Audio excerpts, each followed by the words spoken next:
ShotSpotter is an innovative acoustic gunshot location system that pushes out the alerts of gunshots here in the city of Oakland within 30 to 45 seconds, both to the communications division as well as to all the police cars out in the field.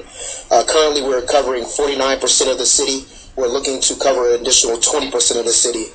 The locations that were selected were used by empirical data with the most violent areas as far as gunshots, input from the community, as well as input from the elected officials.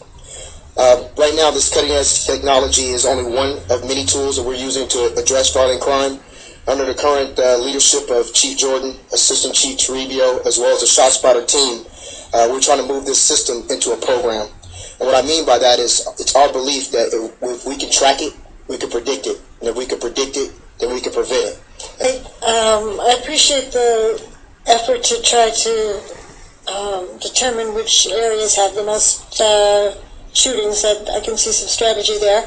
But have we actually caught shooters due to this system? Yes, and that's one of the next, I'm glad you asked me that. That's one of the next bullet points on our hurdles that the Chief as well as Assistant Chief Toribio have been talking about. One of the things we want to talk about is actually tracking. Like I said before, auditing the system is one component, but another component is, are we getting the bang for the buck? And what I can tell you is that I can speak to, in fact, a case that just happened recently where an individual showed up at Highland Hospital and was shot and gave a vague description of where they were shot. Using some ShotSpotter information, officers were actually able to go back to the location. It was a different location where the victim mistakenly told us, but actually recovered additional evidence, meaning shell casings and a crime scene. Subsequently, 2 days later, a suspect was identified and arrested.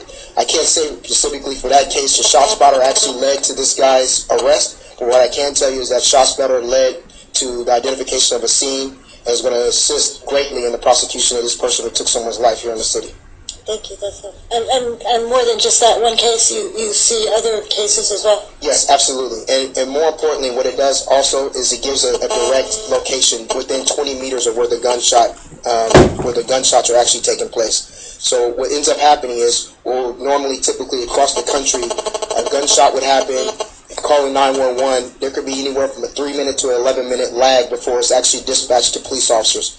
Officers out in the field right now are getting this within 30 to 45 seconds, which increases the chances of making arrests, which have happened.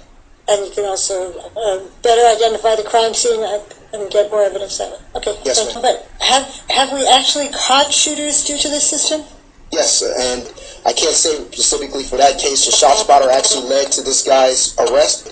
I can't say specifically for that case that ShotSpotter actually led to this guy's arrest. I'm just going to say, for all reports that come to us, numbers. We want numbers of things. We want to be able to quantify, how many of, whatever the benefit was, how many were responded to, how many crimes were solved because of ShotSpotter. It's because we always get told a lot of anecdotes, one really good case that happened. But that's, if you're talking about being a data-driven department, it means you use the data to analyze your success of anything. So just generally speaking, that's the kind of information I would like to see in the reports coming forward. I totally understand, Madam Chairperson, and with all due respect, if I may respond to that. Sure. I spent 12 years of my 21-year career in homicide, and I can tell you that in looking at homicide numbers, when you talk about over 100 homicides, if you go and look at the DOJ data, they will tell you that less than 15 to 20% of Oakland homicides are gang-related. As a homicide investigator and a native here in Oakland, I can tell you those numbers aren't accurate. So when we start talking about numbers, I think it's very important for us to remember some things you can't measure. But what I can measure is that people are losing their lives on a daily basis out there, and it's my job and my responsibility to do something about it. That is true, and I appreciate your dedication. That there are some things that you can measure, however, and those are the things I'd like you to bring to us. So.